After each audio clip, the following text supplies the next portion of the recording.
ბათუმის საკრებულოს რიგგარეშე სხდომაზე საკრებულოს სახელმწიფო შესყიდვების გეგმის დამტკიცების შესახებ განკარგულებაში ცვლილება შეიტანეს, რომლის თანახმადაც სახელმწიფო შესყიდვებისთვის განკუთვნილი თანხა 30.400 ლარით გაიზარდა. აღნიშნული თანხით სტუდენტური ბიზნეს ოლიმპიადის მონაწილეთა ტრანსპორტირება და ქალაქის ქუჩებისა და ტროტუარების კაპიტალური რემონტი იგეგმება. ორი ახალი შესყიდვა ეს არის სტუდენტური ბიზნეს ოლიმპიადის მონაწილეთა ტრანსპორტირების ხარჯები. აღნიშნული ღონისძიება იყო გათვალისწინებული ახალგაზრდობის საქმეთა პროგრამის ფარგლებში, ასევე გათვალისწინებული იქნა მერიის ადმინისტრაციული შენობებისა და ობიექტების დაცვის მომსახურება 30.000 ლარი.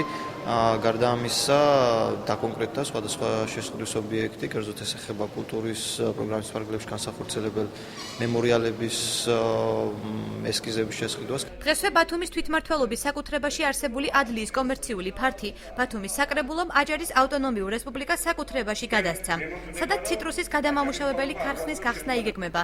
გადაწყვეტილებამ საკრებულოს პოლიტიკური უმცირესობის გაღიზიანება გამოიწვია. ისინი ირაკლი ჩავლეიშვილისაგან საკითხის განხილვის გადავადებას ითხოვდნენ. ქალაქში მიწას ვერ ვარეგისტრირებთ შემდგომი მისი ან პრივატიზაციის ან ჯერად გაცემისათვის.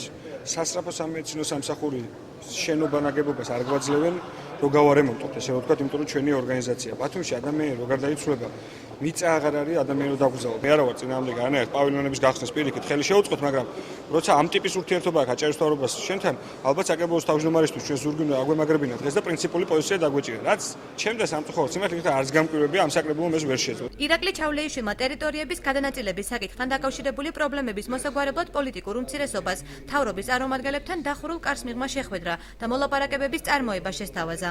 პავილიონის და მიწის გადაცემის თემა არ უნდა იყოს პოლიტიკის საგანი, იმიტომ რომ გლეხები არის ამის უკან და ისინი ელოდებიან ჭირნახულის დაბინაებას. არის რაღაც პატარა დაგროვებული საკითხები, რომელსაც გავივლით ალბათ საკრებულოს წევრებთან ერთად და სამინისტროს წარმომადგენლებთან ერთად. საკრებულოს რიგგარეშე სხდომაზე დეპუტატებმა 7-ვე საკითხი დაამტკიცეს.